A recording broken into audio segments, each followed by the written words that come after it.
What is up, everyone? Welcome to another episode of F1 Fantasy Pole Position. It is Friday, August 1st. My name is Ewan. On today's episode, I'm going to give you my Hungarian Grand Prix final thoughts in about 10 minutes.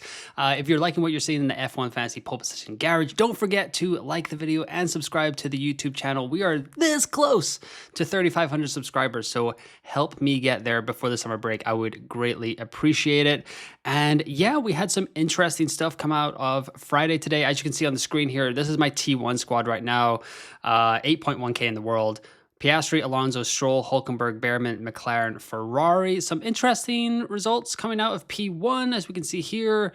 So in P1, it was Lando and Oscar, Charles, Hadjar's up there, Hamilton, Bearman, Antonelli, Russell, Verstappen, Stroll, Albon, Ocon, Gasly, Lawson, Sainz, and then Tsunoda, Colapinto down there as well. Bortoleto and Paul Aron in the Sauber, not a great showing in P or FP1, which is a little bit concerning. Williams looked good at the beginning, but faded throughout the rest of practice. So the aggressive move of maybe like an Ollie Bearman to a Alex Albon might not be on the table for me right now, but James Hinchcliffe on F1 TV was talking about how Williams kind of looked like they were struggling with the longer corners, which is similar to what happened in Spain. And we all know what happened there. It was not great. So we go to the budget builder here. We've got Albon at 3 and 13 points, which I like better than Alonso's 8 and 14, but I don't have to go to Albon. So it might be a little bit of an avoid, but if I see some other stuff on Saturday, I may go there. And don't forget, tomorrow I will be live 2 hours before the deadline to go over all of the discussions from FP3. And then for the last 2 hours before qualifying, I will be here answering all your questions, setting my lineup, freaking out, all that fun stuff. So what are my thoughts right now? I think with Fernando Alonso's back injury, so if you guys didn't hear, Alonso missed FP1 due to a back injury. He got back in the car for FP2, and Aston Martin showed up here. As you can see, Norris, Piastri, Leclerc, Stroll, Alonso, 4 and 5. Little bit suspicious about Aston Martin being 4th and 5th. I think it was Austria where they had a really good showing in free practice 2 and 3, and then that all went horribly wrong for Lance Stroll. So if I see it tomorrow in FP3, I'll believe it a little bit more. But as we go to the budget builder again, Lance Stroll, 2 points for a great price rides. Going to be really hard to turn that down. So I'm going to keep Stroll in my squad, especially if this FP2 is magically okay. Russell's up there. Hadjar, Tsunoda, Antonelli. Nico Hulkenberg got back in the car, only one practice session a day. I'd like to see a little bit more from him in FP3 as well, but I mean, 12th is still fine. The Alpines had a problem. Williams down here again, another reason to not really let Albon into my squad. Bortoleto's down here, looks set to get down to that 4.5 million, so maybe an option in the Dutch Grand Prix after the summer break. Shockingly, Max Verstappen is all the way down here. Red Bull's balance seemed to be quite off, but then Sam Collins was talking about how from a Friday to a Saturday, the Honda-powered cars, that Red Bulls and the Racing Bulls always seem to make a bigger jump when they kind of like give it their all in the engine modes or the power modes in the engines. So we'll have to see how the Racing Bulls kind of respond tomorrow. But I mean, it's encouraging for Hadjar, 8th here and 5th in FP1. So for the Dutch Grand Prix, I don't think Hadjar... So Hadjar here, 43 points, 48 points. But if he has a really good weekend, like a really good weekend, and that negative 20 drops off after the Hungarian Grand Prix, maybe Hadjar has a chance at being a 5.1 option in F1 Fantasy. But going over to this week's kind of final thoughts, like I've been talking about here. Alonso, the back injury, Aston Martin potentially throwing us for a loop here with P5. I think the sensible play here is to just go down to Liam Lawson. Lawson looks fine enough. FP1, where was he at?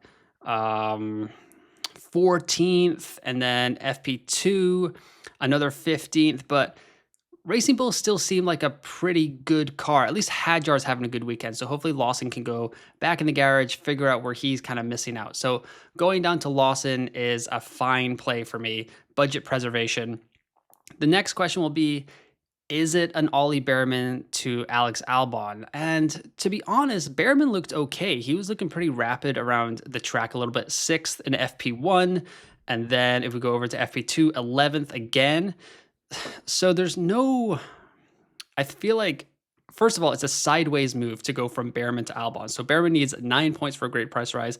Albon needs 13. Albon was even talking about how Hungary is a little bit of a bogey track for Williams as well, just like he was talking about in Spain. And that went disastrously wrong. So once the post kind of practice qualifying quotes come out, I'll go through them. I'll watch that on YouTube tonight and have that ready for the deadline stream tomorrow. But I think this is kind of what my team will look like when we get to the deadline at 3 p.m. UK time, 10 a.m. USA Eastern tomorrow. Piastri, Lawson, Stroll, Hülkenberg, Bearman, McLaren, Ferrari. The only thing I don't love about this is it pretty much eliminates me from getting to that 4A heavy lineup. So if we go to the team calculator, when I say the 4A heavy lineup, I mean McLaren, Ferrari, Piastri with Russell, and then the bottom of the barrel assets, which would be Bortoleto, Colapinto, and Lawson. So that's going to be 126 million. So Bortoleto is going to go down, so 125.8, but McLaren, Piastri, Russell should all rise like 0.9 million. Maybe Russell goes up 0.1. So that's up a million. So I need 126.8-ish to get there. And I'm at 124. So I need to get 2.8. So even if Stroll, Hülkenberg, Bearman, and all these assets rise, that's 2.7. And that is brutal, which I don't love. So I guess it depends, or this is 1.8, 1.8, 1.8. Yeah, so 2.7. And then, so like the aggressive play would be to keep Alonso in and hope that he can get to that magical kind of 14 points. I don't think he's going to be able to do it. The other thing I was slightly looking at, which was maybe a little bit too crazy, was bringing Mercedes in and getting to Lando Norris. I mean, Lando has topped FP1, FP2, which is a little bit interesting, but Mercedes 7-8 and FP1 and then 7-10 in FP2 doesn't fill me with confidence, but maybe this is worth an outside shot. If I was on Limitless this weekend, I'd still go triple McLaren, I'd still go triple Ferrari, but I think it really would come down to FP3 times tomorrow between Russell and Verstappen. That Red Bull doesn't look right, but they always make such a big leap between Friday and Saturday that I would never count out Max Verstappen. I would probably roll with him because I can't imagine playing my Limitless chip without Max Verstappen. That sounds terrifying. So the team on the screen here is a little bit of a differential shout. Would be 2 free transfers, so I'd still have 3 for the Netherlands coming out, but then you're kind of trying to figure out a way to get back to that 4A heavy lineup.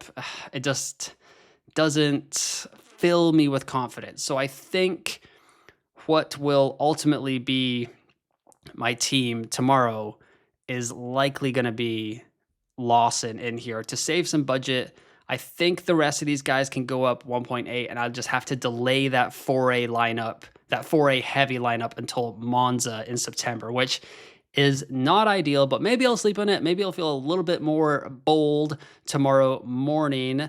Hopefully you guys can join me for the deadline live stream that will start that's 2 p.m. my time, so 1 p.m. UK time, and that's going to be 8 a.m. Eastern. So hopefully you can join me there on F1 Fantasy Pole Position. Don't forget that if you are liking what you're seeing, don't forget to like the video and subscribe to the YouTube channel. Like I said, so close to 3,500 subscribers. And if you subscribe this weekend, you will not miss the Cool Down Room episode that will be coming up after the Hungarian Grand Prix. So at 1 hour after every Grand Prix, I go live and we kind of just dissect everything that happened at F1 Fantasy. It's kind of like off the cuff. We haven't had a whole lot of time to analyze everything. So it's a very free-flowing conversation.